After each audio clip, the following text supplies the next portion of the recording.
Hello guys, now I am with the new topic that is displacement reaction and welcome to my channel.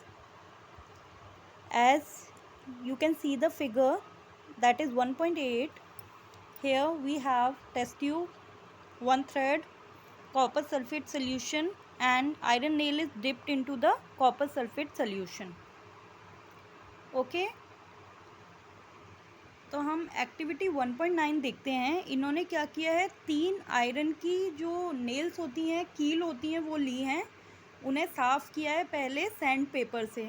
जब भी आप कोई iron की चीज़ लें तो पहले उसे सैंड पेपर से पक्का रब कर लें, क्योंकि जो आयरन का उस पर जो ब्राउनिश सब्सटेंस होता है वो आपकी रिएक्शन में रिएक्ट करके एक नया प्रोडक्ट बना सकता है। तो जब भी आप आयरन की नेल्स लें या आयरन की कोई शीट लें, उसे सैंड पेपर से पहले रब कर लें। फिर उन दोनों टेस्ट ट्यूब को उनको नाम दीजिए ए एंड बी, और उन टेस्ट ट्यूब में 10 ml कॉपर सल्फेट सॉल्यूशन ले लीजिए। फिर आप क्या कीजिए, जो 2 लोहे की कील है उन्हें थ्रेड से बांध दीजिए और उन्हें कॉपर सल्फेट सॉल्यूशन में 20 मिनट के लिए डाल दीजिए। अब 20 मिनट के बाद आप उन आयरन नेल्स को निकालना जो कॉपर सल्फेट सॉल्यूशन में डिप थी। तो आप देखेंगे कि उसमें जो ब्लू कलर है कॉपर सल्फेट सॉल्यूशन का, उनका कंपैरिजन करना और उस कॉपर सल्फेट सॉल्यूशन के कलर का कंपैरिजन करना जो कि आयरन नेल को डिप करने से पहले था और आयरन नेल को डिप करने के बाद था।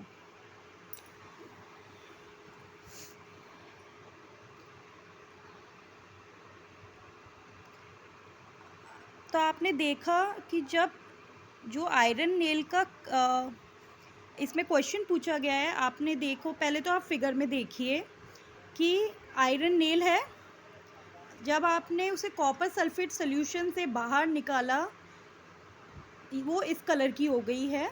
ओके। और जो कॉपर सल्फेट सॉल्यूशन था हमने जो पहले लिया था उसका कलर ब्लू था, और आयरन नेल को डिप करने के बाद उसको जब आयरन नेल को हमने निकाल लिया, इसका जो ब्लू कलर है वो फेड हो गया। ओके। तो आप देखेंगे ये जो भी प्रोसेस हुआ है वो कौन सी रिएक्शन की वजह से हुआ है। हमने आयरन डाला कॉपर सल्फेट सॉल्यूशन में, आयरन ने कॉपर को डिस्प्लेस करके खुद को आयरन सल्फेट बना लिया, जैसा कि आप देख सकते हैं कॉपर डिस्प्लेस हो गया। तो इसीलिए जिस रिएक्शन में एक एलिमेंट किसी दूसरे एलिमेंट को उसके प्रोडक्ट से डिस्प्लेस करके खुद उसका एक सॉल्यूशन बना ले, that is known as displacement reaction. अब आप और भी एग्जांपल देख सकते हैं डिस्प्लेसमेंट रिएक्शन के। जिंक कॉपर सल्फेट, जिंक ने कॉपर को डिस्प्लेस करके जिंक सल्फेट बनाया, you can see, and copper को डिस्प्लेस किया। उसके बाद लेड कॉपर क्लोराइड, लेड ने कॉपर को डिस्प्लेस कर दिया, लेड क्लोराइड बना दिया। तो आप देख सकते हैं लेड और जिंक ज़्यादा रिएक्टिव एलिमेंट हैं देन कॉपर से। ओके। तो ये डिस्प्लेसमेंट रिएक्शन है। Now double displacement reaction. 3 ml sodium sulphate लीजिए एक टेस्ट ट्यूब में, दूसरे टेस्ट ट्यूब में लीजिए 3 ml barium chloride solution. Okay. और इनका मिक्सचर बना लीजिए। हमने पहले सोडियम सल्फेट को बेरियम क्लोराइड में मिक्स कर दिया, बेरियम सल्फेट बन गया, सोडियम क्लोराइड बन गया। तो जो भी रिएक्शन एक प्रेसिपिटेट फॉर्म करती है that is known as precipitation reaction. तो इसमें क्या है, डबल डिस्प्लेसमेंट हम देखेंगे कैसे हुआ। सोडियम ने बेरियम को डिस्प्लेस किया, सोडियम क्लोराइड बना दिया। नाउ बेरियम, जब सोडियम ने सल्फेट को डिस्प्लेस किया, बेरियम ने क्लोराइड को डिस्प्लेस किया, तो बेरियम और सल्फेट एक साथ मिक्स हो गए, they become barium sulphate and another elements become sodium chloride. तो आपने देखा यहाँ डबल बार डिस्प्लेसमेंट हुआ है इस रिएक्शन में, तो इसीलिए इसका नाम दिया double displacement reaction. I hope आपको समझ आ रहा होगा। तो जो वाइट प्रेसिपिटेट बना बैरियम सल्फेट का, वो किसकी फॉर्मेशन की वजह से बना? Barium and sulphate. ओके, तो जिस रिएक्शन में कोई दो एलिमेंट या दो से ज़्यादा एलिमेंट, वैसे तो यहाँ डबल की बात है तो हम दो एलिमेंट का यूज़ करेंगे, दो एलिमेंट जब किसी कंपाउंड में से उस एलिमेंट को डिस्प्लेस करके खुद उसके साथ मिक्स होके एक कंपाउंड बना ले, that is known as double displacement reaction. और वह रिएक्शन जिसमें प्रेसिपिटेट का फॉर्मेशन होता है, प्रेसिपिटेट आप ये मान लीजिए, कुछ लोगों को ये समझ नहीं आ रहा होगा what is precipitate. Precipitate is any substance that not dissolve completely is known as precipitate. Okay, कोई भी कंपाउंड या किसी रिएक्शन में जब पूरी तरह से डिज़ोल्व ना होके कुछ अपना हिस्सा छोड़ देता है, फॉर्मेशन बनाता है, that is known as precipitate. Okay, now we come on oxidation and reaction. अब आप देख रहे होंगे क्लास 10th में फिगर का बहुत ज़्यादा रोल होता है। जब आप आंसर लिखें तो कम से कम कोशिश कीजिए फिगर को यूज़ कीजिए अपने आंसर में, रिएक्शन को यूज़ कीजिए, जब जाके आपका जो एग्ज़ामिनर है वो आपके आंसर से काफ़ी इम्प्रेस होगा। ज़्यादा हिस्ट्री नहीं लिखनी है आपको साइंस में, क्योंकि साइंस कभी हिस्ट्री नहीं मांगता ज़्यादा। They only need the figure, the reactions and only the bullet point that will help you to gain marks. क्यों मैं आपको ये अपना एक्सपीरियंस खुद बता रही हूँ, क्योंकि I in class 10th I got 90 above in science, and in 12th in chemistry I got 95 marks, only because I have drawn the figure, I have just written the bullet point and I have just written the reactions, जो कि examiner को impress करेंगे आपके paper में। Okay, now oxidation and reaction. Class oxidation मतलब होता है जहाँ पर ऑक्सीजन का मिक्स हो जाना, ठीक है, ऑक्सीजन मिक्स करके एक कंपाउंड बना ले, that is oxidation. And reduction वो होता है जब एक ऑक्साइड कंपाउंड अपने ऑक्सीजन को डिस्प्लेस कर दे, उसमें से रिड्यूस कर दे, that is known as reduction reaction. अपना ऑक्सीडेशन रिएक्शन देखिए, कॉपर के साथ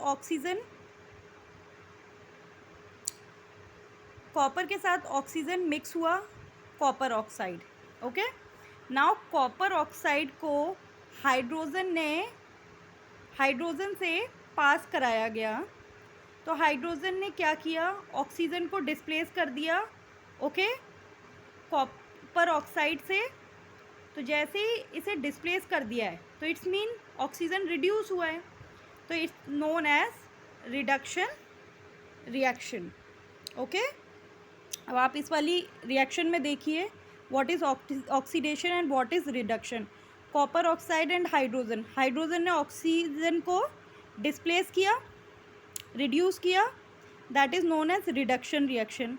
हाइड्रोजन ने ऑक्सीजन को कंबाइन कर लिया, H2O बना लिया, this is known as oxidation reaction.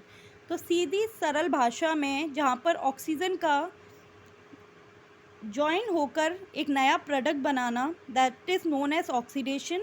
और जिस रिएक्शन में ऑक्सीजन का उस जगह से डिस्प्लेस करना, रिड्यूस करना, that is known as reduction reaction. ठीक है, वह रिएक्शन जिसमें ऑक्सीडेशन एंड रिडक्शन साथ साथ हो रहा है, that is known as redox reaction. ठीक है, जहाँ पर ऑक्सीडेशन भी हो रहा है और रिडक्शन भी हो रहा है। अब आप देखिए उस रिएक्शन को कहते हैं रिडॉक्स रिएक्शन। अब ये आप अपना इक्वेशन देखिए, मैग्नीशियम ऑक्साइड और HCl है, ठीक है। इसी में ऑक्सीडेशन हो रहा है, इसी में रिडक्शन हो रहा है, तो इस रिएक्शन को बोलेंगे रिडॉक्स रिएक्शन। अब आपने देखा मैग्नीशियम ऑक्साइड से ऑक्सीजन को डिस्प्लेस कर दिया एंड क्लोरीन जुड़ गया, मैग्नीज क्लोराइड बन गया। ओके, नाउ जब ये डिस्प्लेस हुआ तो रिडक्शन रिएक्शन हो गया, हाइड्रोजन ने ऑक्सीजन के साथ कॉम्बाइन कर लिया, H2O बना लिया, तो यहाँ पर हो गया ऑक्सीडेशन रिएक्शन। इट्स मीन एक ही रिएक्शन में ऑक्सीडेशन भी हो रहा है, रिडक्शन भी हो रहा है, सो इस रिएक्शन को कहेंगे रिडॉक्स रिएक्शन। ओके क्लास, अब हम जानेंगे व्हाट इज़ कोरोजन। काफ़ी इम्पॉर्टेंट टॉपिक है, इसके आने के चांसेस बहुत रहते हैं, तो आप ध्यान से समझिएगा। आपने देखा होगा कभी भी आप आयरन को बाहर छोड़ दें तो वो रेडिश ब्राउन सब्सटेंस अपने ऊपर देखा है, उस पर आप एक जैसे मान लीजिए कोई भी आयरन आर्टिकल है, वो पहले शाइन कर रहा है, जब आपने उसे क्या किया, एक मॉइस्चर जगह में छोड़ दिया काफ़ी दिन तक, तो उस पर क्या होता है, एक ब्राउनिश पाउडर आ जाता है। वो ब्राउनिश पाउडर इसलिए आता है क्योंकि जो मेटल है वो बहुत सारे सब्सटेंस से अटैक हुआ है, मॉइस्चर से, एसिड से, तो वो रेडिश ब्राउन जो पाउडर है उसे कहते हैं कोरोजन। उसे क्या कहते हैं, कोरोजन, मतलब वो वाला जो मेटल है वो कोरोड हो चुका है, और इस प्रोसेस को कहेंगे कोरोजन। अब आपने देखा होगा आपके जो सिल्वर के ज्वेलरी होती है या सिल्वर के बर्तन होते हैं और कॉपर के, तो इन पे एक ब्लैक कोटिंग आ जाती है, तो यह भी कोरोजन का एग्जाम्पल है, ठीक है। और कोरोजन की वजह से हमारी कार, ब्रिजेस और कई मेटल सब्सटेंस डैमेज हो जाते हैं, जो कि एक बहुत ही सीरियस प्रॉब्लम है, जिसकी वजह से हमें बहुत बार एक अच्छे कंस्ट्रक्शन जो बिल्डिंग्स होती हैं, अच्छे जो कंस्ट्रक्शन हैं, ब्रिज हो गए, आपकी ज्वेलरीज हो गई हैं, आपके कई सारे मेटल्स के बर्तन हो गए, कोरोजन की वजह से काफ़ी डैमेज होते हैं और आपको फिर रिप्लेस करने पड़ते हैं। तो इनके कई उपाय होते हैं जो कि अभी इस टॉपिक में दिए नहीं गए, वरना मैं आपको समझा देती। शायद आपके एग्ज़ाम में इतना ही आपसे पूछा जाएगा, इसलिए मैं आपको एक्स्ट्रा नॉलेज नहीं दे रही। Now we can see what is rancidity. आपने देखा होगा जब किसी भी एक चिप्स का पैकेट होता है, ठीक है, कोई भी चिप्स का पैकेट या कोई भी फैट एंड ऑयली प्रोडक्ट या सब्सटेंस है, वो जब ऑक्सीडाइज हो जाता है तो आपने देखा होगा उसमें से एक गंदी सी स्मेल आने लगती है, उसका टेस्ट चेंज हो जाता है। This is known as rancidity. इसीलिए क्या किया जाता है, किसी भी सब्सटेंस को ऑक्सीडेशन से और रैंसिडिटी से बचाने के लिए उसके अंदर नाइट्रोजन का यूज़ किया जाता है, नाइट्रोजन गैस का यूज़ किया जाता है। इसीलिए जो आपने चिप्स के पैकेट देखे होंगे उसके अंदर इतनी नाइट्रोजन भरी रहती है और थोड़े से चिप्स निकलते हैं। क्यों? क्योंकि अगर वो नाइट्रोजन उसमें नहीं डाली जाएगी तो तुरंत जो ऑयली और फैट सब्सटेंस है वो तुरंत ऑक्सीडाइज हो जाएंगे और आपके जो चिप्स हैं उन्हें रैंसिडिटी कर देंगे।